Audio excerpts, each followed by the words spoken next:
Hello, it's Yahtzee Croshaw here, and this is my friend. I'm delicious and nutritious. It's Gabriel, who, believe it or not, did some bloody work this week and actually made a pre-recorded video that we're watching for your joy today. So very hard. So yeah. What are we watching? Well, we're watching a trilogy of error, which is 3 incredibly shitty screen-capped video games. I'm getting that already. Yeah. So the first one is called Survival Arts. Now this is a real, fucking... So people don't know about this game generally, unless you're like me. So this is a game where you go around hunting rabbits, building little bivouacs out of branches. Yeah, leaves. it's actually, this is a procedural survival sim. I'm seeing that. Yeah. Yes. There's a lot to it. Look, that man is, quenching his thirst with the other man's blood. Delicious blood. So yeah, this is a real fucking backwards digitized fighting game. Look at that pause. Yeah. Yeah. You'll hear it when you're actually watching the video, listeners and viewers. But the sound in this is quite fun. And yeah, Viper when he wins goes like, woo! It's really funny. We could only find very baggy clothes to disguise our obvious lack of physique. Yeah. This does a lot of things that I love about digitized fighting games. Battleground is way too busy. Yeah, there's all the burning flames. They go to... This isn't... The fighting mechanics are definitely not polished, and there's a lot of problems with the game from an actual sort of fighting game player perspective. I'm going to take a wild stab in the dark here. Did this come out not too long after Mortal Kombat? How did you guess? Figured as much. Oh, it's insane. So yeah, this game doesn't have actual fatalities, and one of its little things is there's destructible environment areas that can yield weapons that you can pick up in the middle of a fight. Some of these weapons are guns that don't fire across the whole screen for some reason. Right. Some of these weapons are like bats, axes, swords, various shit like that. You seem to be fighting pro wrestling Hodor at present. Yeah, pretty much. There's 2 sort of pro wrestlery type characters in the game, and the game's engine is in no way designed for complex sprite interaction. So they don't really have grapple moves. All they can really do is throw the sprites at each other in what appear to be attacks. Okay. Like that. That's a move. That's a special move. It's just to huff his foot out at, just thigh height. Yes. Not dick height, not chest height, not knee height, just, That's as high as he could lift his leg, I think. Yeah. Oh, well, prove me wrong. No, Just as I say it. The award for, most... Okay, so... A lot of these games have a problem in that the people that they digitize can't actually do the fucking moves required of them. So that's what Mortal Kombat did well. Yeah, the winner for that award, which I didn't bother doing for this because I think it's already been done to death, was Tattoo Assassins, where a lot of the guys didn't have the flexibility to do high kicks. So you just see them their high kick is just and you can practically hear the fatty grunt as they sort of try to huff the leg up. Mortal Kombat guys were a lithe bunch. Yeah, well, there was only 4 of them, wasn't there? They were all wearing Daniel Pesina, Carlos Pesina. Same guy fighting a ninja, wearing a different ninja outfit this time. Palette swapping your sprites is a good way to spread things out. Well, yes, I agree, but I think Mortal Kombat were overdoing it a bit. By the end it was fucking ridiculous. By the time they had the Rainbow Ninja Clan fully going. The Ninja Tubbies. So yeah, this is a forgotten game, essentially. This never comes up in discussions about fighting games in the 90s. You sliced that man. Yep, with my shitty projectile sonic boomy attack. So did you do a fatality move, or does that just happen on the last blow? There are no fatalities. If you hit them with a significant, a special move or a weapon attack on the last blow, they'll explode. Hey, it's Vega's let himself go. Fat Vega! Yeah. Or should I say Bullrog in Japanese versions. Yeah, I was thinking of doing one of the... Oh, actually, no, that comes a bit later. Are they in a space elevator? No, an underwater elevator. Oh, see? yes, I see. You can tell by the space fish. I see the fish now. Alright, perhaps you better give this some context. What is the plot of... I've forgotten the name now. Survival Arts. What is the plot of Survival Arts? Okay, my response to that question is this. It actually doesn't explain it until you beat the boss. And even then... And wait till you see it. Even then, it is just... So much for investment. Yeah, it is... just terrible. But then they never explained who Cabal was until his ending in Mortal Kombat 3. Well, I mean, that's... He was one of my favourite characters. Yeah, Yahtzee liked Cabal because he had a mask, and he had a scary face under that mask. As my brother said, I liked him best because he was a cripple.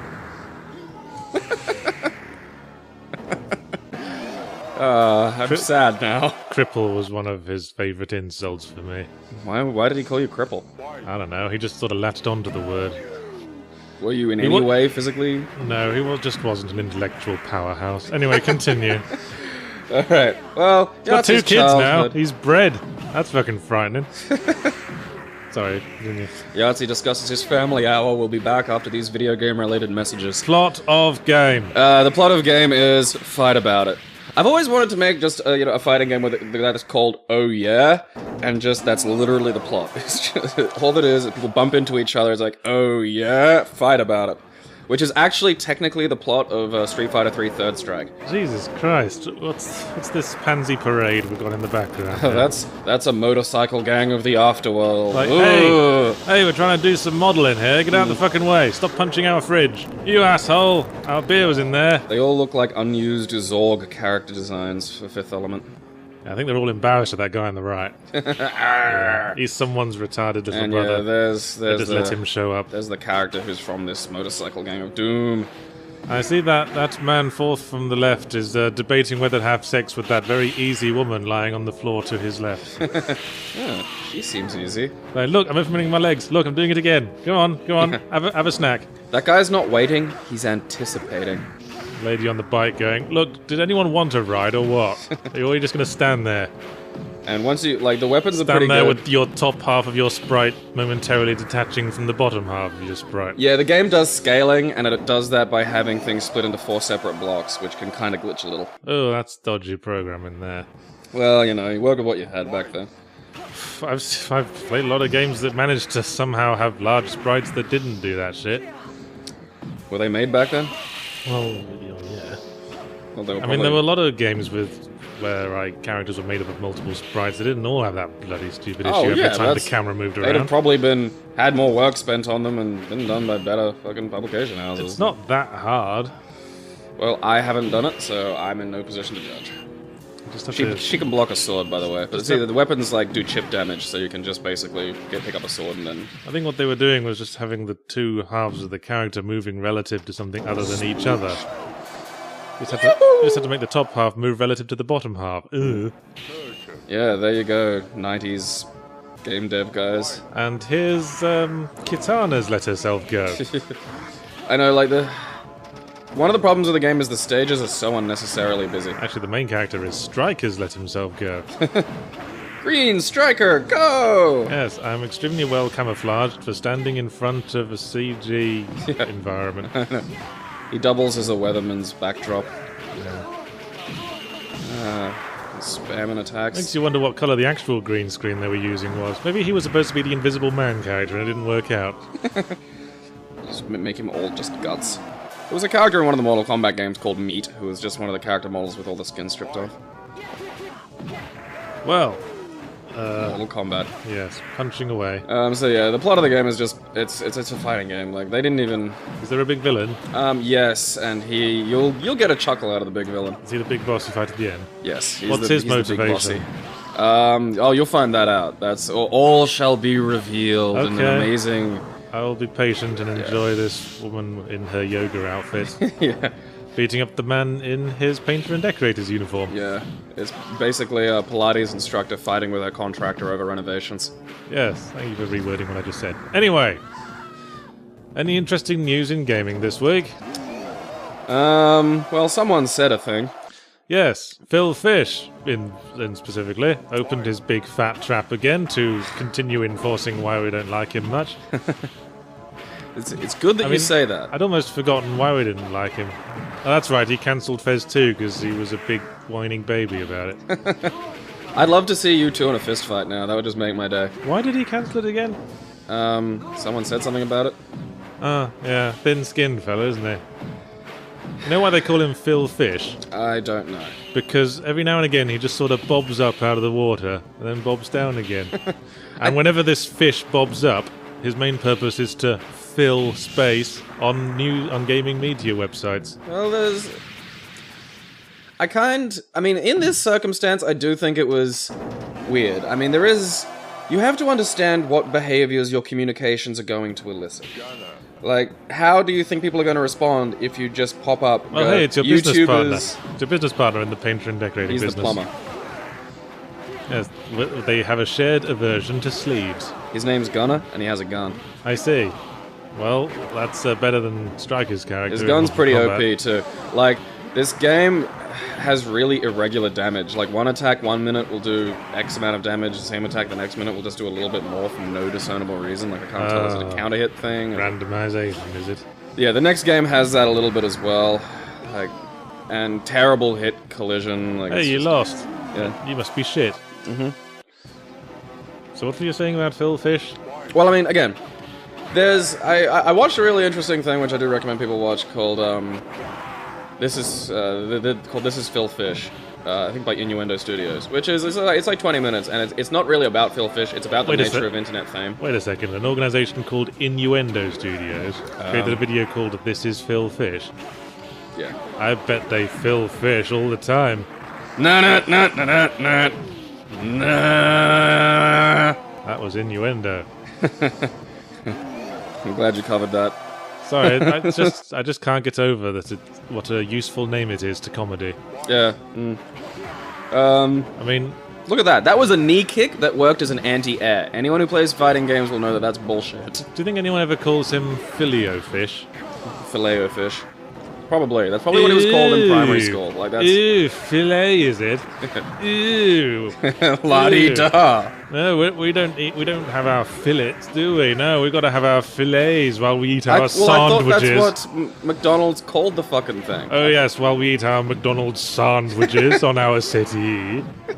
Sorry, you were saying. My Ottoman. Do you even know what an Ottoman is? Yeah, it's like a little circular footstool. Well, you can't be in it then, can you? I meant on. I thought you said in. Yeah, you do realize people can just like say one thing when they mean another, right? Yes, and I'm going to call you out on it every single time because I'm like that. Way to call me out, Yahtzee. Continue. Wherever we were. Yeah, so Phil Fish, okay, so basically, this documentary is interesting because it analyzes exactly this problem, which is, you know, have you ever met Phil Fish? Do you hate him, or do you hate the construct that the media has of Phil Fish? Well, I hate the construct that posted all those tweets recently saying that Let's Play videos owe money to again, yeah, and this is what I mean, because there is an interplay. Like, he has engaged this system of internet fame and all its intended, you know, all its... I'm still waiting for a non-baggy trouser wearer. You'll be waiting a long time. Sorry. This is like in the post-apocalypse when all we had to wear was MC Hammer's leftover parachute pants. Yes. They're actually quite comfy. So yeah, so basically it analyzes sort of exactly this problem. It's like, and again, it's one of those things that doesn't have just a simple answer either way. Like, yes, I think Phil Fish is getting sort of a bit of, like, you know, bloggers, news sites will fucking absolutely jump on the negative Phil Fish bandwagon because it's an easy way to get clicks and everyone likes to hate Phil Fish. He is making himself an easy target. I know, but then there's that aspect of it, which is, why pop up after all this just to say something that you know is going to be weirdly unpopular, and then to phrase it in a way that you know is going to annoy people? Are you saying it's a calculated move, producer's style? Well, I don't know if I can't say if it's a calculated move because I don't know what his end game is. Like, if it's a calculated move, what's the expected result? Well, he doesn't have much to create publicity for at the moment, does he? No, I mean, that's, again, and he cancelled his game, that's why we hate him. Yeah, that's... Again, so I'm not sure why he'd be doing this to just get favor. So again, like, therein lies my confusion as to what the goal of his communication is. Maybe he's just mad. And it's possible. I mean, again, to have that attitude, which I think is quite divergent with reality. I think that intestine's trying to hump your leg. Yeah, it's just friendly. You just let him finish. It's just let him finish. Oh, look, there's Tobias. Tobias Funke in the background, having become a Krishna. It's the jumping Jews of Jerusalem. They're wearing socks too. And look, And there's a puppy. There's a Yahtzee puppy. Did they just randomize background elements to this game? This or is, something? yeah, like the background's meant to be, it's meant to be some sort of post-apocalyptic thing, and so there's like a weird cultural mishmash. A guy's sitting at the bar going, Jerry, Yeah. I'm not sure I agree with your ideas about live entertainment. This neighborhood's gone to shit. I mean, there's two guys having a fist fight back there. Yeah. There's a dog shitting on the floor, and the jumping Jews of Jerusalem right next to them. You've got like attractive girls, You just- Krishnas, oh, not Krishnas. You just don't get can't see their performance art, Trevor. Yeah, you just don't understand. And that one Krishna hasn't shaved his head and is wearing a big green cravat. Yeah, It's, he's like, there's a lot you could talk about this background. yeah, it's a little distracting. It's amazing. Look at forever. I do want to stroke that dog, though. He looks like a little sweetheart. Yahtzee and puppy. Seriously, if you want a positive reaction from Yahtzee at any time you see him, bring him a puppy. Was your ramble? Look, there it is. That's the boss. And tell me that's not Oh, God. a Will Ferrell character that they didn't put on Saturday Night Live. Well, my first thought was, you spin me right round, baby. And look at him, he right turns into round. a ball. Yeah, Yeah, so that's Dantel. He's the he's the evil villain. Okay, I'm just riding the wave at this point. I know, it's amazing. Look at him. Dontel, of course, makes perfect sense. Yeah. Continue. Yeah, that's Dantel. He can shoot bullets out of his fingers. And he kicked your ass. His hair is spectacular and takes hours. I think he's just wearing a carpet. It does look like toilet carpet. You can spit fire. So he's all things to all people. I think that's important. Well, Okay, now, it might look like I'm screwed. And then I realize the shitty fighting game rule 101. keep Spam spamming the projectiles. projectiles, yes. Because the AI has no way of dealing with it. Boom. Oh, Will Ferrell sleepy. You have bested me. Now you may take the toilet mat, and be good to it for all eternity. Now you may be in the next movie about a man who is comically not suited for his job. Did you have a rambly point to make about Fullfish, or were you just gonna keep going? Well, it was kind of taking the broad tack. Yes, it's almost. So I think like there is validity to the argument that a lot of the hate that Phil Fish gets is because he's become an embodiment for a bunch of things that aren't necessarily him. But then he does engage it. Yeah, look, so he was made of Mussolini and Hitler heads.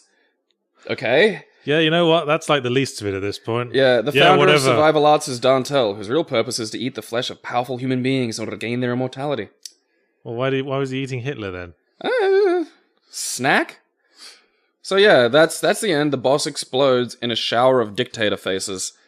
Someone made that creative choice. Yeah, I'm completely on board with that. Yeah, Viper. Yeah, look, now So now we know who you were. Yeah, now I'm in real estate. For being successful, he has become rich. Do you want to maybe diagram that sentence? I know, it's so great. And then we get to see the wonderful cast of folks who helped bring this game to fruition. Well, that's not cast, that's credits. I said we get to see the wonderful cast. Oh, I see. I almost forgot for a second it was live action because they were such cartoonishly strange. There's John Walter. Come on, Gunner, you can do it. Brian Creech. These are made-up names. No one wanted to be. Well, you knew he wasn't going to get a job with anyone else, didn't you? Except maybe a guy called Krong. Now, there's a man who's got his first name and his last name mixed up, isn't it? I do like that, and people who have two first names. And, well, there's another extreme example of someone with just the one name. Am I allowed to use my stripper name? Yeah, sure. At least someone who very, very reasonably didn't want to have their real name on this. I don't know. Wouldn't you be proud?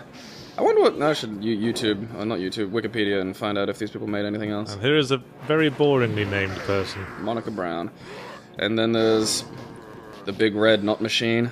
So yeah, I Yes. think I mean, the assertion that playing watching a YouTube video of a video game in any way, I don't think that's how you spell Jose.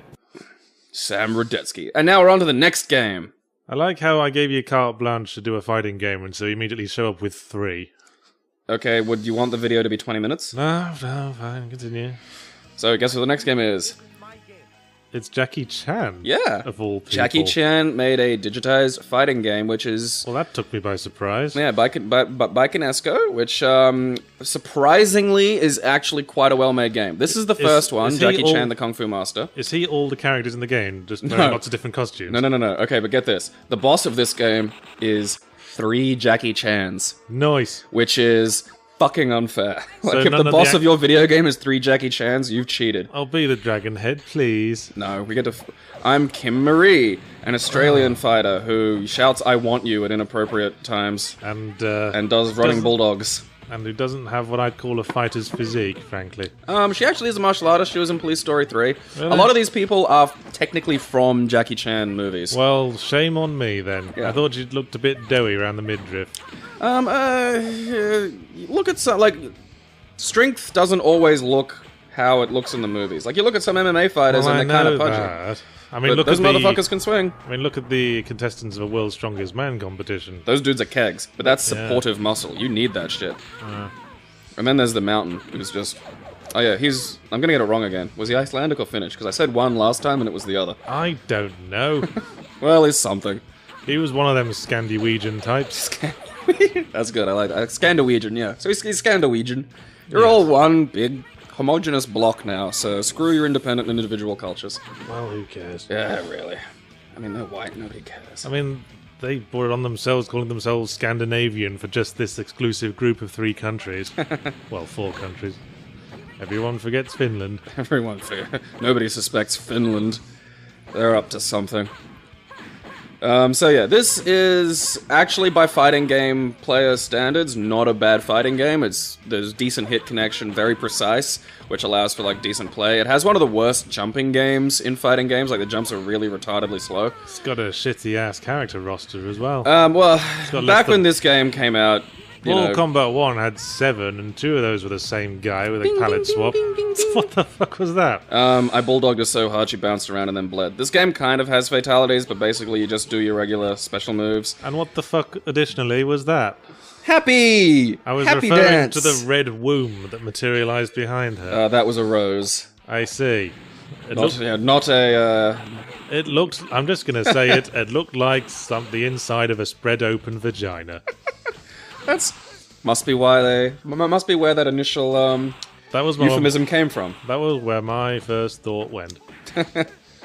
It's obviously a cervix. So Phil Fish was talking shit, and you're what the hell are you saying? I'm not sure. Well, okay, like I said, there's a good video that discusses the interplay of like how we as an audience have constructed, like there's Phil Fish, there's the construct of Phil Fish as it relates to the audience, and then there's the audience. All the same is true of every public figure. I know, but then we get to the internet and how you can be a public figure in the modern era in weird ways. Like, am I a public figure? Well, I had this discussion with Total Biscuit when we were at the Escapist Expo together. He's another LP superstar. And I say British. that like I'm an LP superstar. If you put the fusion earrings on Yahtzee and Total Biscuit, you get the perfect British critic. Yeah, and then we have to fight Jim Sterling for the crown. Jim Sterling's one of the Wish Dragons. But we were saying that the thing with the internet is that there tends to be a more sort of engagement between celebrities and the audience, and we were saying that's probably a bad idea. Yeah, I actually agree with that, because... I mean, I like to... See, that does not look like a rose to me. It looks wet. It's a reminder for pap smears. Get your cervix checked. I mean, at best, maybe it's a sort of icing swirl made to look like a rosette. Mysterious lion. Yeah, so we were... What the fuck? So again, I mean, I think I'm a good case study for this. Do I yet count? Am I internet famous? Do I have a thing? Do I have an audience? Am I just a person who talks? How many Twitter followers you got? I don't know. Let me look. I'll find out. Yeah, well, I won't embarrass you by saying how many I've got. Well, no, tell me. I'm curious. I'm up to 90,000 now. Oh, wow. Yeah, just... See, I mean, just this throw is that the out thing. Like, is there a line? Like, how do I know? Does, like, a bunch of balloons fall down from the roof? It's like, oh, you're internet famous! Like, Well, what is it? that's interesting, isn't it? I mean, And again, like, I think I'm in a good position to be, like, an example of, am I on the borderline of it? Could I be it? Do I want to be that? I don't really want to. I wouldn't say so. I mean, I wouldn't say so. I mean, there's a difference between... 2,647. I mean, fame, I would say, indicates a wider range of awareness. Whereas But see, here's the thing. What you got, Who I'd outside say, of gaming knows who the fuck Phil Fish is? Well, I'm not sure. I mean, that's the thing. He's subculturally famous. He's not famous. I mean, that's why we have the term internet famous, because we need to clarify these things. Let's not even try to make sense of what we just witnessed there. Everybody Everyone inside my gaping vagina, kids. Yay! Yay, happy! I got tiny mysterious lions inside me. Ooh, they jiggle about. Within every woman is a mysterious lion. Is this Jackie Chan's, like, nephew or something? That's, I think, Andy Lau. He's been in a bunch of movies as well. Well, hush my mouth. Yeah. No, like I said, the game's fascinating because with a tiny little bit of tweaking, it could be could have been a really solid game. They made a sequel to it called Fists of Fire, which actually does improve a fair bit. The jumping game is still categorically arse, but there's super moves and a few extra bits and pieces. I think when we say, fame, it comes down to relative sizes of fish and relative sizes of ponds. Yeah, and I mean that's... Fittingly enough, Phil Fish is a big fish in a small pond. Well, a medium-sized fish. Probably a medium. I mean he's not the kind of fish that fills a pond. So many ponds! It's a gift, I'm telling you this name. It is. He looks like Graham Garden. Have you noticed? Yeah. Every time I see a thing of him, it's like, oh, Graham Garden's in the news. Wait, he's 30 years younger somehow. There's a mutton chopsy man. Yeah. You don't see many people rocking the chops these days. So I'd say, yeah, he's got, like, renown. He's got a certain amount of notoriety. Because, I mean, as a general gameplayery person, I hadn't really heard of him because I'm not that big into the indie game scene. Whereas people who are really big into the indie game scene, he was already quite big before he sort of, reached out into the wider gaming world with sort of Fez and then like kind of dicky comments on Twitter and shit. He's like a Jonathan Blow. Because, I mean, that's the thing. Like, he was who he was on... The little indie game website TIG something, and I'm forgetting, I'm sorry, don't fucking hate me for forgetting this. And then, basically, he just continued doing that. He didn't really change exactly, but it just, at some point, it crossed over into, he was famous enough for what he was doing to be being a dick to the audience. You know what I mean? Like, there's a difference between just telling someone to shut the fuck up, and then there's being perceived as being a dick to the audience. Yeah, I have a certain amount of reputation in that area. But, you're not good in person. Well, no, but I try to keep out of, one-to-one communication. Yeah, see, I just make sort of general statements, you're all twats, that kind of thing. Well, yeah, as long as you say do you feel you have an obligation to your audience? Because, they do, if it wasn't for them clicking, you'd be... Well, I have an obligation to put videos out. I have an obligation to entertain so that they keep watching the videos and making me a living. Mm-hmm. So how much do you think that, If you're asking, do I feel I have an obligation to actually engage with my audience on a personal level, then no. I don't think I don't think you have an obligation to that. But, what if as a collective they started screaming about one specific thing or a change they wanted made? Like, how much then I would not engage with them whatsoever. What if it started to... I would wait for them to move on to the next controversy. I'd wait for it to blow over. Oh, well, no, I'm not talking about controversy. I just mean, what if they were just getting bored and wanted you to do different shit? Well, what if they didn't like what you're putting out? Like, it's important that you have the audience because the audience pays your way, but how much do you want to modify yourself to cater to them? Well, the beauty of the audience is they'll very rarely tell you to do different shit. I mean, that's the thing with fans, isn't it? They're all like... Just keep doing more of what we like. No, fans we want you to do something completely new that's exactly the same. Yes, we've made that point. And that's, I think you can just get trapped. I mean, that's the problem with the horde. People will get bored of my stuff. That could very easily happen. But there'll always be more people discovering it. I suppose. That's the good thing about the internet is it's an enormous audience. It's very vast. It's a wide platform for content with very little restriction. It's a fucking miracle that I don't think enough people take advantage of. Like, well, it's quite a cutthroat environment because the only real decider of success is quality. Well, quality and, mass market appeal. I mean, dude, who makes the most money doing YouTube videos? Funny shit. Would you describe that as funny? What? Would you describe the most popular, Let's Player as funny? Well, people seem to find him funny. I don't think mass appeal is an inherent... Well, while... we're talking about... Let's face it, we're talking about PewDiePie here, aren't we? Because I didn't know who that was, because I don't really spend a lot of time on YouTube, and then he speaks to a very, very, very, very broad school of humour. It's like Mr. Bean. It translates well. It's just screaming and slapstick nonsense. I slapped the blood out of her. I mean, yeah, it's not sophisticated. In the slightest. See, again, like, I don't mind... the thing to me is there's sophisticated lowbrow and there's shitty lowbrow. It's universal as you can get, is the thing. I don't know. I mean, there's people are some very sniffy about popular... lowbrow, but I love lowbrow. Well, I've never had the kind of belly laugh I'd get from like a piece of slapstick from, say, Bottom. I wouldn't laugh in the same way to like an incredibly clever Swiftian riposte. Yeah, it's a different joke. I mean, structure humor in something like Bottom is just incredibly visceral. Yeah, and Viscera hits like straight to the physical reaction of bombs. That's how slapstick works, and people are sniffy about it. But you know, you get bigger laughs with a knob joke. I still think, but to me, there's still an art to it. Like there's good lowbrow I mean, humor. it's all about timing. Yeah, basically. the structure. Like there's still comedic skill that goes into a good lowbrow joke. I mean, the obvious test of that is the Seltzer and Freiberg epic movies and shit. Those are awful. I have a theory in this regard. Excellent. My theory of comedy is that shit in motion is funny. Shit sitting there and on the floor is just crass. It depends on how you cut to it, but yeah, I get what you mean. Yeah. Like, it has to be a surprise. I mean, you know, it's not just referring to shit. Yeah, it's the a physical, thing. Shit in motion. No, throw a shit at a man's face. That's funny. There's a bit in Airplane fun. That's in my head now where it's just like, looks like the shit's really hit the fan. And it just cuts to a picture of a fan and then just a big pile of excrement hitting it. And it's so fucking stupid, but it kills me every time. It's an example of a well-timed dumb just joke. The fan's there and you're like, there's a fan. Where's the... there it is. Because it's in motion. I think another good one, like, I do like that kind of humor. Like, you know how the essence of humor is surprise. But I think... Actually, Gabriel... you tell me. No, actually. Ask me the question, what's the essence of humor? What's the essence Timing. I see what you did there. It's good. That's a Mark Kermode joke. That's good. I like that. I like those. See, and then there's anti-jokes. And I mean, that's what I mean. Like, where you put the surprise can change a lot. Like, one example that I don't think the movie's that great, but I think it has one example that I like to use as sort of a symbol of this, is in Austin Powers 3, where... You watched Austin Powers 3? Yeah. I mean, it wasn't very good, but there's one joke in it that I think... Gold member. Yeah, there's one joke in it that I think exemplifies this, where you can...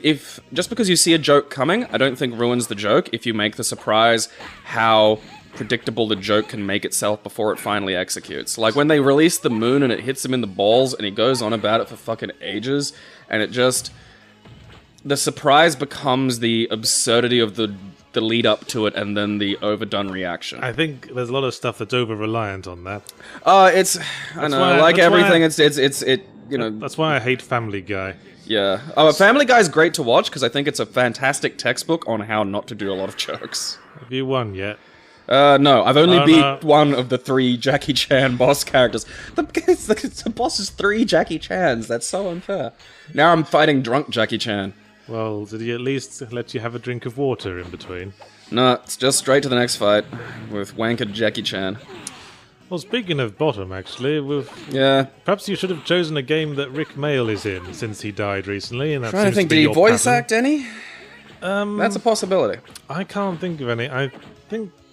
I have a vague memory that there might have been a Young Ones game for Commodore 64, because there was for pretty much everything. There wasn't anything game for Commodore 64, you could just... But as we were discussing earlier, Rick Mail did do some adverts for Nintendo games in the UK, day, which were very sort of idiosyncratic. They were very Rick Mail-y. They were very silly. I mean, I just remember this one advert where he was advertising Nigel Mansell's racing game, Nigel Mansell being a famous race car driver in England. And he advertised it by dressing up as Nigel Mansell and like addressing the camera saying, "Hi, I'm Nigel Mansell," and introducing his family, all of whom are also Nigel Mansell. That's great. That's good. And he opens the door and introduces his dog, who is another Nigel Mansell who just says woof. That was back when Nintendo had a marketing department. Yes, rest in peace, Rick Mail. Yeah. I grew up on watching stuff like Bottom, which is... So, have you ever watched, there was a Simpsons episode where they took the piss out of British comedy? And I think specifically they were using like Bottom as the example there. It's just 2 violent twats in a grim life. Oh, yeah. Being hideous to each other, but also sprinkled with... actual moments of care. Massive amounts of innuendo. I was going for something nice there. Yeah, but it's very innuendo-laden. Very innuendo-laden. I think you're the Eddie of this relationship. Do you think? Yeah, because you look like him and you still drink. So you're saying you sympathise more with Rick Mail's character then? The incredibly small-penised virgin. Is he a virgin? Well, yeah, that's part of the joke, you know. He's a wittering twat who who just has I'm a withering twat. Withering twat who has no friends, nobody likes, and can't get laid. Oh, well, see, I've had sex, so take that, Earth. Yes, that's exactly the sort of thing he would say as well. Yeah, brag about it. I've had the sex. I've seen the vagina. But yeah, I mean, most of the jokes in an average episode would be someone saying, "Oh, you're very innuendo-laden today." Am I? And they would reply, "Yes, I couldn't get to the toilet in time." I mean, half the time it doesn't even make that much sense. I think that's when the structure of the joke creates the joke, and the internal aspect of it doesn't really matter. Yes, and if that didn't work, they just hit each other with frying pans for a while. Or chainsawed each other's legs off. It was like Tom and Jerry, but live action and grim. The grimness of it is what I enjoyed. Like, it's just, because that's what I mean. Outside of the absurdity of the jokes and the silliness, like the comic, the really sort of, Tom and Jerry silliness, it's very depressing. That's what I like about British comedy. Yeah. I mean, all American television seems to have this aspirational element to it. I mean, even the American dream. Even the sitcoms. Rest in peace. Even the good sitcoms, like say Arrested Development, are about rich families, and they got like the one lone hero you can relate to. Michael wasn't really a hero though. Like he was just a big. And now it's to be continued. The game doesn't even end, and there's no second game. So go fuck yourself. What bollocks! Yeah. And it's not like they could get Jackie Chan to do this again. I mean, I imagine he's stiffened up a bit these days. No, still alive. I don't think he's doing the suicidal stunts anymore, which, to be fair, is probably a good idea, because he managed to dodge an awful lot. Now, I heard a story once that the Young Ones was being considered by an American network. Have you ever seen the American Red Dwarf pilot? Well, we'll move on to... Well, let me get my point out first. They were showing the British, like the Young Ones, and the American producers asked which character was supposed to be, the hero they're supposed to identify with, and the answer being that none of them. None of them, and that's kind of the point. Although you will see bits of yourself in them. I see. We're playing Street Fighter, the game, the movie, the game. Yeah, Street Fighter, and there's poor Ming-Na Wen having a slum it when she was young as Chun-Li, who you can now see in Marvel's Agents of S.H.I.E.L.D. Oh, Kylie Minogue, whatever happened to her? Well, see, this is what I love about this game. You can play a video game where Jean-Claude Van Damme beats up Kylie Minogue. Nice. Yeah, that's funny to me. And only because, striking unarmed women is hilarious. And short-haired Ken. Yeah, short-haired Ken. And, and then, Belgian Guile. And Bison. So this game is a fucking peculiarity for a lot of reasons. It's made by Intelligence... Wait, wouldn't Raul Julia have been dead by this point? He was dying on the set. When he showed up, his, I think it was stomach cancer. Maybe, I might be wrong. But he had something. He was really thin. The whole movie actually kind of got wrecked up because they were waiting for him to get back to fit. Well, I knew that about the film, but does the same apply to the game? Oh no, the game's mocap character the game's digitized character is not Raul Julia. Okay. So I've decided to be Guile because, surprise, surprise, they made Van Damme's character retardedly OP. Well, he is the protagonist. Yeah, but okay, this game is just a bad fighting game for so many reasons. Bad collisions. I think we start where we say this is the epitome of pointlessness in a game. Just baffling, like... We've made a game version of a film that's based on an infinitely superior game. Yeah. So the game has, novelty value only. Well, that doesn't carry the production through to the end, novelty value, does it? Oh, lordy, no. I mean, this was a mistake from the start. The funny thing is, it's like when you were talking about making a game based on the development of whatever it was. Yeah, I can't remember. Yeah, well, that shows how... Shaq Fu. Oh, that's right, yeah. And what kind of game was that going to be? And I said that is a game that does not really get past the idea stage. Oh, hell no. I think the whole... developing it, you realize what the stupid fucking yourself, idea it is. What the fuck are we doing? But that was the thing. That was why I brought that up. Is because that game could happen these days. Possibly. There is no grade of irony that cannot just become reality now. Well, more likely it'll get kickstarted, and then whoever kickstarted it will run off with the money, and we never heard from again. I should do that. I gotta help Gabe's Kickstarter of a game that he'll totally make. Well, you've sort of given away the game at this point, haven't you? I'm curious to see if that would even hurt my Kickstarter chances. Is that one of Chun-Li's moves in the original game? No. Like the game is full of moves that don't happen, juggles that shouldn't be in any fighting game, like just infinite juggles. The game's got loads of infinites, shitty hit detection, shitty collision. Well, they remembered the saucy outfits at least. Yeah, a bad super meter system, just generally... You could, if you slowed it, if you slowed it down and simplified it a little bit, you may actually get a decent game. The odd thing is there are actually 2 digitized Street Fighter games. This one and the one made for the PS1, which is actually a completely different engine and is basically a reskin of Super Street Fighter 2 Turbo with the digitized actors used from this. I see. Except it looks like cheese. It is fucking terrible. I think cheese is quite appealing looking, actually. Yeah, but you don't want it making up the pixels of your video game. Well, no, it would start to smell. So yeah, that exists. It's a more playable game because the engine is just literally the functional Street Fighter engine from Super Turbo. This is its own engine made by Incredible Technologies and is not a good engine. Is Incredible Technologies an ironic name? See, calling a company that's just tempting fate, isn't it? Super awesome, fantastic technologies, game makers extraordinaire. Or like, you know, game company that will exist for eternity, where... Isn't it a shame that Rick Mail died? Yeah, that sucked, but, you know, it's coming for all of us, it's gonna happen. I was watching Bottom... John Cleese is gonna be dead soon. I was watching Bottom Live this morning. Yeah, I walked in and there was Bottom on TV. If we want to take it to Culture Corner. Now, I heard they originally wanted to call it Your Bottom. So that it would automatically funny when you talk about it. Did you see Your Bottom on the television last night? I remember the VCR case for one of their first live shows when it was put on tape and sold was Rick Mail with a mop pushing... No, it was the other way around. It was Ade Edmondson with a mop pushing Rick Mail into a big drawn bum. And I just remember looking at that and thinking... And it just said Bottom Live. And I'm like... Well, their sense of humor is evolving, you know, finally.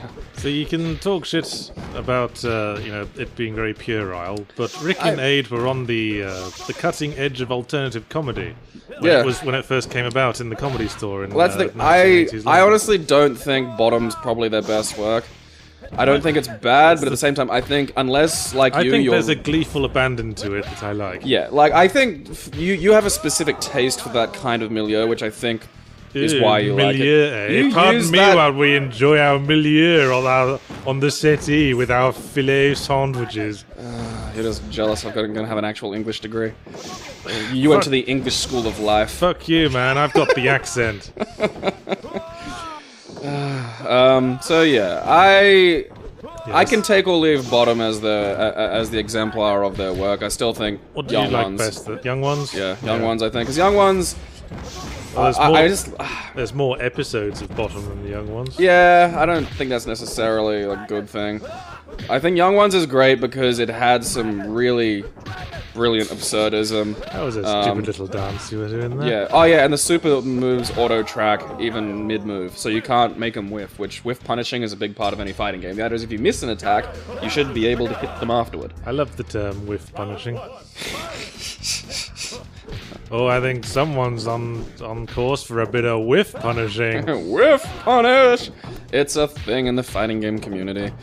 It's a thing in fighting games. It's an important part of the structure. But anyway. Yeah, I think Young Ones is fucking fantastic and odd and good. I love how they had to get, what was it, they got a tax break by making themselves a variety show by having a music video bit in the middle. Yes, I'm pretty sure I told you that. Yeah, and it was great, because then you'd have, like, just Motorhead and Madness. Yeah, just, like, the Motorheads in the lounge room doing a song. And I think that's a really cool sort of element of the show and of the style. It was a very, you know, anarchic youth thing. Because they were trying to use alternative comedy to appeal to people who were sick of the sort of toothless middle-class comedy that what was... I mean, you'd be able to give me a better idea. What was the old, their competition in terms of comedy in that Well, they even, like, The Good Life. There's even an episode of The Young Ones where they call The Good Life out. Huh. Where they show the title sequence of The Good Life, and then, like, Vivian, like, bursts through it and goes, "No, I hate the fucking Good Life! Because everyone's so bloody nice!" Which one was The Good Life? That was like the retirees Good in the Life cottage or some shit. Good Life is an incredibly bland, middle class, as I say, toothless, jolly comedy about a wholesome young couple who decide to live self-sufficiently in suburbia. Yeah, there's one I'm thinking of that had a lot of gardening in it, so that must be it. Yes, it's quite excruciating from a modern perspective. That's just painful. That's what you just had to put up with before alternative comedy. Was Young Ones like the vanguard of that? I mean, well, again, I'd say, my historical understanding of the positioning of it. I'd say alternative comedy started in the comedy clubs of London. Oh yeah, I mean there was a stand-up in the. I mean before then, before a certain wave of comedians, including Ben Elton and Rick Mail and Aid Edmondson, and stand-up comedy was just Bernard Manning making mother-in-law jokes, that sort of thing.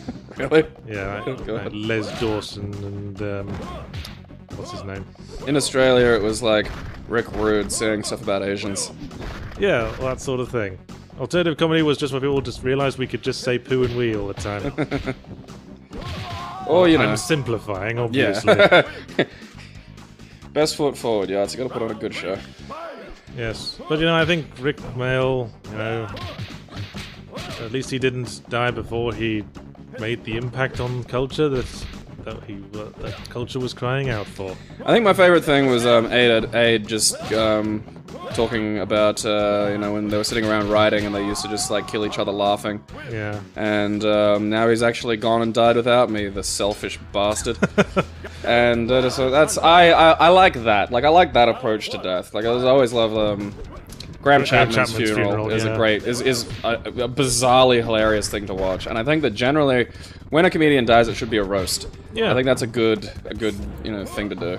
Yeah, yeah. I mean, I think all funerals should be a celebration of a person's life. Yeah, and not just whining about it. What do you want done to you after you're dead? You just not give a shit? You want to donate yourself to science? I think I'd like to take the Hunter S. Thompson route. So a cannon? Yeah. I cremated and then shot out of a cannon. See, I want to be cremated and then put into the food at my funeral. And then there'll be a pre-recorded... you don't tell them that. Oh, no, there'll be a pre-recorded video that comes on at the end of the thing after the food's all done, and it's just me going, I'm inside you now.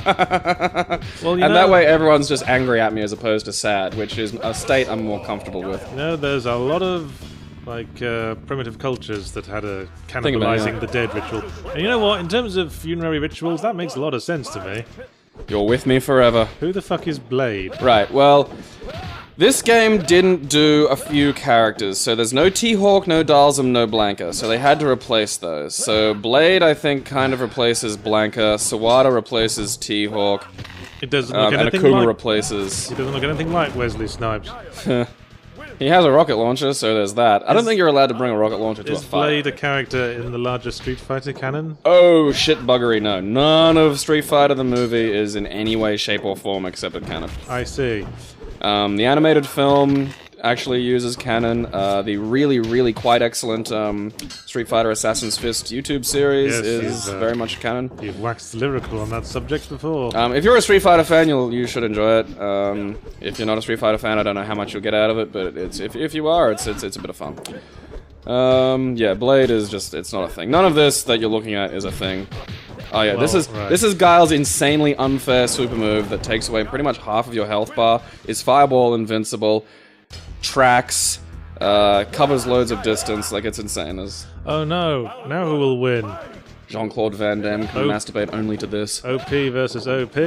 Yeah, I mean the game is not balanced well, it's not organized well, the AI is abysmal. I'm seeing that. Yeah, I literally got through most of this just doing flash kick. Yeah. Just flash kick up close, and it hits 4 times for some reason. If I hit someone in the air, I can hit them before they hit the ground, which is something you're not really meant to do in a lot of fighting games. Like how much you want to let your characters juggle can result in like long combos that can basically end an entire health bar. So it just basically becomes who fucks up first, which is kind of not a lot of fun to play. I zoned out like 2 paragraphs ago, man. I'm not talking to you, I'm speaking about fighting games for an audience that maybe isn't aware of how they, how they work. Put a like on this video if you also zoned out while Gabriel was waffling on there. Fuck you. You said I was allowed to do a fighting game one. Well, yes, because it's boring. And I was kind of hoping we could talk topics over it, rather than you just... We spent literally, like... Well, let's how we go to our other one, then. Alright, what's the other one? My other one is that it's come out that Splatoon, the new IP on the Wii U, will have local multiplayer, which was a concern of mine that I expressed, if you'll recall. Yeah, I recall. But, and this is a big but, a big stinky squidgy but. Alright. The local multiplayer is 1v1 only. Will there be bots? Like, do you have a team? I don't know that much. The game's designed for 4v4, but that's online only. See, I think I can kind of understand that, because 4-player split-screen first-person shooters is, even with a big TV, kind of not great. Well, GoldenEye seemed to get by alright. Everyone seems to remember liking that. Have you gone back to that? Well, nostalgia has some kind of basis. I didn't play much of it myself. For its time, honestly. it was, revolutionary. It was great fun. I mean, because you could get 4 people together and play a first-person shooter, which really wasn't... I mean, I can see that it looks absolute bollocks now. Yeah. Well, it's like 11 meg. It's insane when you go to download these old games. It's just like, man, I remember this being a big deal. I paid like $90 for this, and now it's just like, it'll download in less time than it takes for me to, like, reach up and get, like, my water. Well, it's not what you got, it's what you do with it. Counts. Yeah. True for video games, penises, and life in general. But we made the point that all the consoles are just leaving local multiplayer behind, and it's the only way they really excel. Well, I mean, I think 1v1 can work if there's bots. Because I think 1v1 in that kind of setting where... I mean, the trailer made it look a lot of quite dynamic and fun when there's a lot of people. I think 1v1 could make it boring. But if there's bots, then at least you've got this, you have a degree of agency in terms of your other human player, and then you've got a bunch of other jerks who are also in the way and kind of helping you out and stuff like that. I think the Wii U shot itself in the foot by only having one screen controller allowable per console. Yeah, I mean, there's output concerns. I mean, they're basically having to render and do the game twice. Hey, it's the best character from the film. Fuck yeah. He Besides also played... Raul Julia. Yeah, Raul Julia's great. Apparently he had a lot of fun making the movie. His kids loved the game. So he did. You can tell in a performance when the actor's having fun. Yeah. Raul Julia just hamming it right the fuck up. That's why I always think Harrison Ford must have really hated the last few films he's done. I think he's just getting tired. Well, wouldn't you? Yeah. Harrison Ford just wants a nap. He just wants to fly helicopters. Zangief's lariat proved ineffective. Yeah, the game is not well designed for grappling characters. And all of Zangief's throws just look demented because they're just sort of awkwardly swinging the fucking character models at each other. I think Splatoon should have allowed at least 2v2 multiplayer. They should have gone as far as they could have done. See, then you've got the 4-player split screen issue. Which... Well, some people are fine with it. I mean, again, yeah, having it as an option and just saying, look, because I mean, when you play Mario Kart 4v4, I mean 4-player Mario Kart, the frame rate drops to 30. I don't think that's an unacceptable thing. I don't really notice 30 FPS. In any case, 30 FPS tends to look slightly smoother than 60 FPS in some contexts. Well, again, I think that, the fan base should accept that there are certain circumstances where if you got 4 things being rendered on screen at once, yeah, you're going to get a drop. I think 4v4 would be good if it was just like, yeah, it turns down to 30. But it's like, what are you fucking complaining about? Don't be jokes, come on. It's like how I've never played a 1080p game that didn't also look perfectly fine in a 720p resolution. Now you're gonna have the PC Master Race people explaining to you why your eyes are wrong. Well, I'm sorry, but it's I don't know, I agree. I it's personally don't fucking care. It's never gotten in the way of my enjoyment of the game. No. I've never, yeah. I mean... And 60 FPS to me reminds me of, the interior shots in Faulty Towers, and 30 FPS remind me of the exterior shots in Faulty Towers. Interesting. Because, in like classics, when they're making classic sitcom development, the interiors were all shot on tape and the exteriors were all shot on film. Yeah. You did get that weird variation. Yeah. If you get... Python! If you think the two environments seem different for ways you can't quite put your finger on, that's the reason.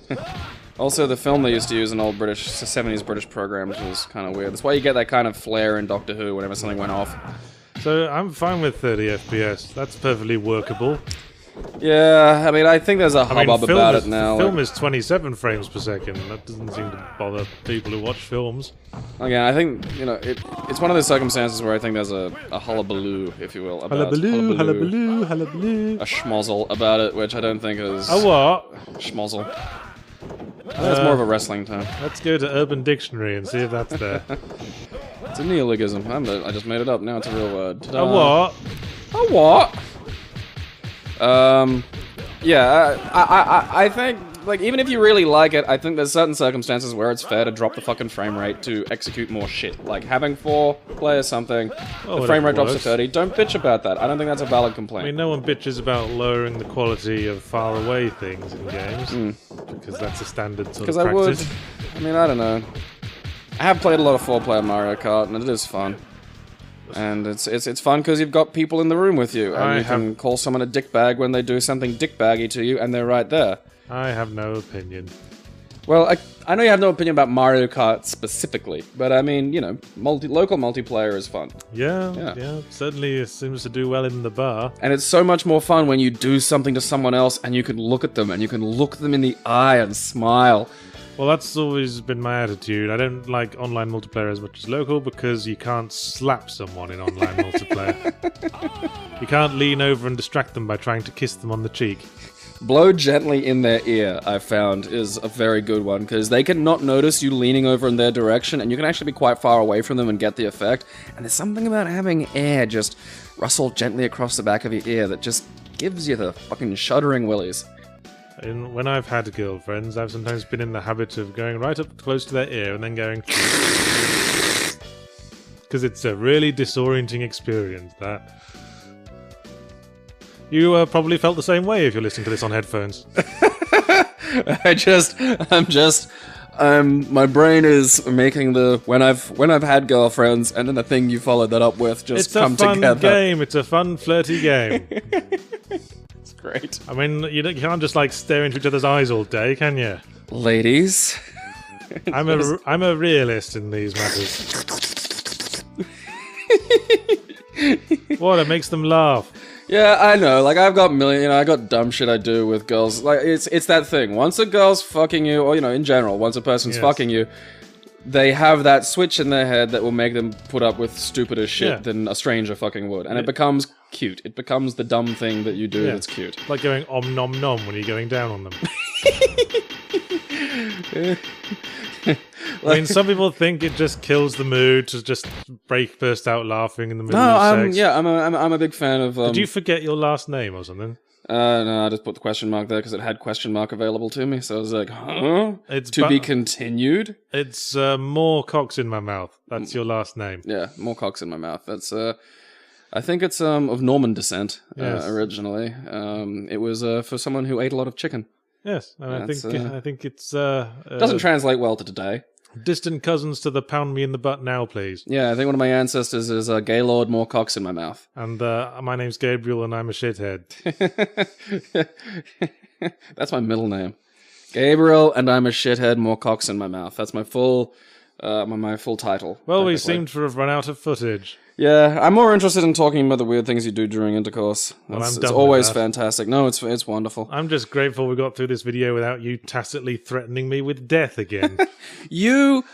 I didn't tacitly threaten you with death threaten you with death. I was doing that to prove that you defend yourself, that you want to live. You pointed out that you could kill me at any time. Well, no, that's shit Caligula used to pull. No, because you were acting like you wouldn't, that like death... that life meant so little to you that you wouldn't defend yourself in face of mortal danger, which I don't believe. I didn't believe that. I just that was what. No, there was a definite hint of that in your morose little "I don't care about death" business. The point I made is that I'm not afraid of death. I don't. You were coupling that with a general attitude that you. I mean, it would be wouldn't fight it. I would fight it because it would be inconvenient at this point, but I'm not afraid of death. No, but again, you were acting as though. Where that was why I came up with my, Gabe's camp and then the rape marauders camp, because that was a better analogy. Like, because you'd resist that. You'd resist. That was my point. Is if you'd fight back because you want to live. Well, I'm not sure I'd want to live in a post-apocalyptic society because there would be no internet.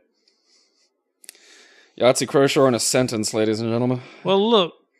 I'm sort of conditioned for modern society as it is. I live in the inner city. For fuck's sake. Yeah, I'm teasing. So am I. I don't think there's any real chance. If there was an apocalypse, I just wouldn't want to be in the way. See. I think you've got a natural survival instinct, which I don't think you are taking into account. Like you'll just find a way. I mean, you'd make a great, maybe you could be the lead Marauders entertainer. I've been tossing around that idea as a book, actually. Being the lead Marauders entertainer. I just got this idea for this one guy in the post-apocalyptic wilderness who's trying to restart the concept of stand-up comedy. So he goes around on a tandem with his mum. His mum? Why his mum? I just think it'd be. Oh, that's funnier. Right. We were discussing this. Originally, it was going to be me. Yeah, we were discussing like we'd ride around on a tandem. So now I'm like a 54-year-old frumpy lady. I was thought about the concept, and I thought it's funnier if it's his mum. who's just incredibly physically strong and defends him from the marauders. And he stands on a Mother Blaster. He stands on a soapbox and makes jokes about all the fried newt everyone's eating. This has a potential to be like The Last Clown. Well, it's a character, but it's not a plot. I need to work on it.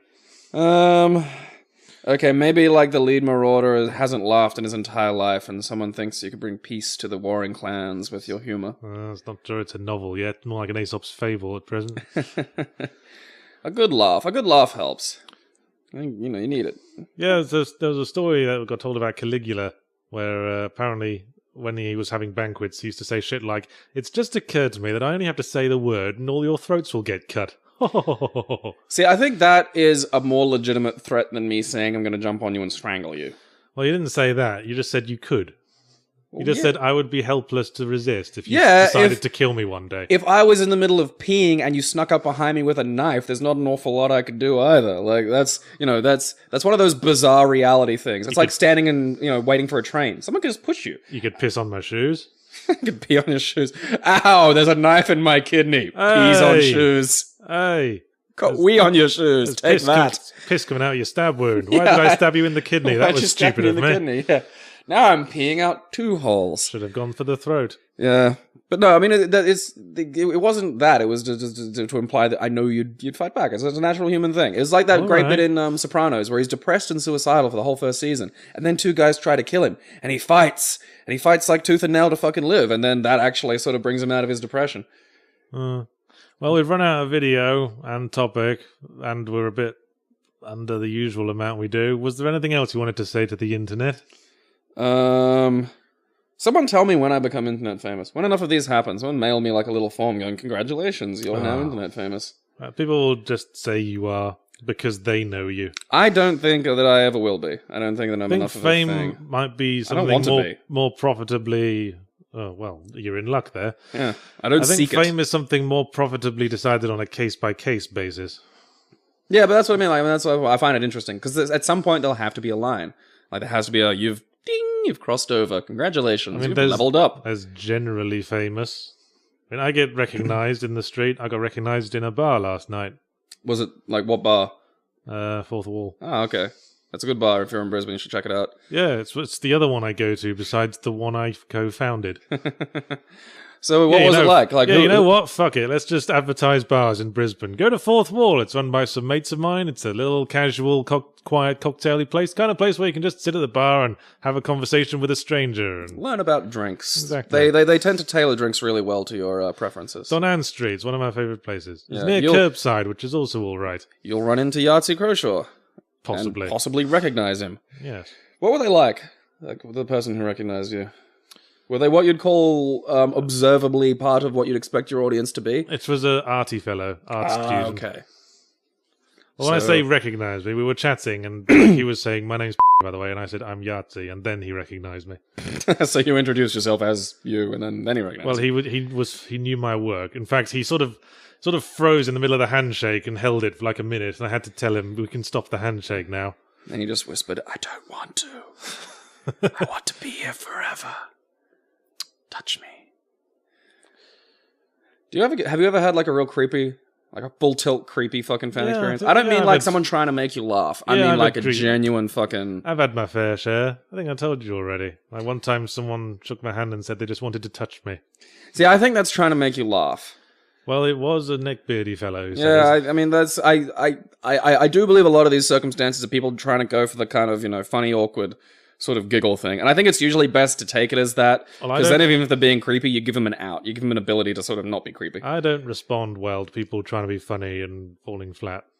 You don't respond well to people. Well, no. I respond better to sexy ladies. Yahtzee Croshaw. Only talk to him if you're fuckable. Gabriel Morton says a lot of things with Yahtzee Croshaw at the start. Gabriel Morton, just don't talk to me in general. No, I'm actually probably the more personable of the two that you can talk to in real life. Ha! Oh, fucking please. Don't even start. I will get other people in to vouch for this about how fuck awful you are with humans in real life versus me. Well, I'm like, hi, thanks for listening. Well, I enjoy this. Well, let's see how you do with being approached by strangers when you just want to have a quiet rum. When I finally become internet famous. Yeah. Oh, You know what? Wish me a dream. Let's make this a campaign. Let's start a hashtag. Make Gabe famous. Fuck off. No, I don't want that. Let's see if we can get Graham Linehan to retweet you. Please don't do that. He favorited one of mine once. Oh, really? What was it? Actually, it was the one you accused me of ripping off from you, which I didn't. Yeah, you did. No, I did not. Yes, you did. Because I remember the exact situation. We were sitting outside talking about how you asked Twitter for shit because you asked me about something. And I said, why don't you just ask Twitter? And you go, because you get loads of tweets back from people saying they don't know what it is. And I said, that's like raising your hand in class and going, ooh, I don't know. That was the reason, you ripping that off was the reason I got a Twitter. Because I'm like, because I didn't even know that you did that. You put that on Twitter. I'm like, you're getting mileage out of my bits. I don't remember using your idea. It was my idea.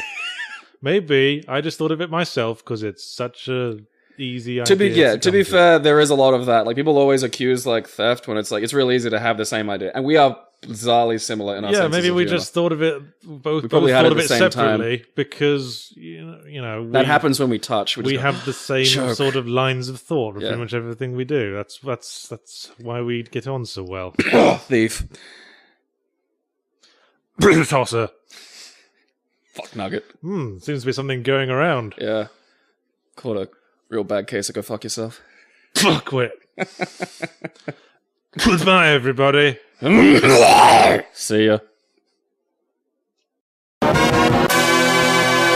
Hello, it's Yahtzee Croshaw here, and this is my friend. I'm delicious and nutritious. It's Gabriel, who, believe it or not, did some bloody work this week and actually made a pre-recorded video that we're watching for your joy today. So very hard. So what are we watching? Well, we're watching a trilogy of error, which is 3 incredibly shitty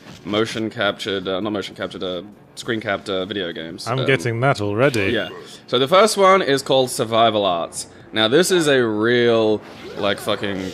So people don't know about this game generally, unless you're like me. So this is a game where you go around hunting rabbits, building little bivouacs out of branches. This is a procedural survival sim. I'm seeing that. Yeah. Yes. And there's a lot to it. Look, that man is, quenching his thirst with the other man's blood. Delicious blood. This is a real fucking backwards digitized fighting game. Look at that pond. Yeah. You'll hear it when you're actually watching the video, listeners and viewers. But the sound in this is quite fun. And Viper, when he wins, goes like, woo! It's really funny. We could only find very baggy clothes to disguise our obvious lack of physique. Yeah, this does a lot of things that I love about digitized fighting games. Battleground is way too busy. Yeah, there's all the burning this pansy parade we've got in the background. That's a motorcycle gang of the afterworld. Hey, we're trying to do some modelling here. Get out of the fucking way. Stop punching our fridge. You asshole. Our beer was in there. They all look like unused Zorg character designs for Fifth Element. I think they're all embarrassed at that guy on the right. He's someone's retarded little brother. There's let him show up. There's the character who's from this motorcycle gang of doom. I see that man forth from the left is debating whether to have sex with that very easy woman lying on the floor to his left.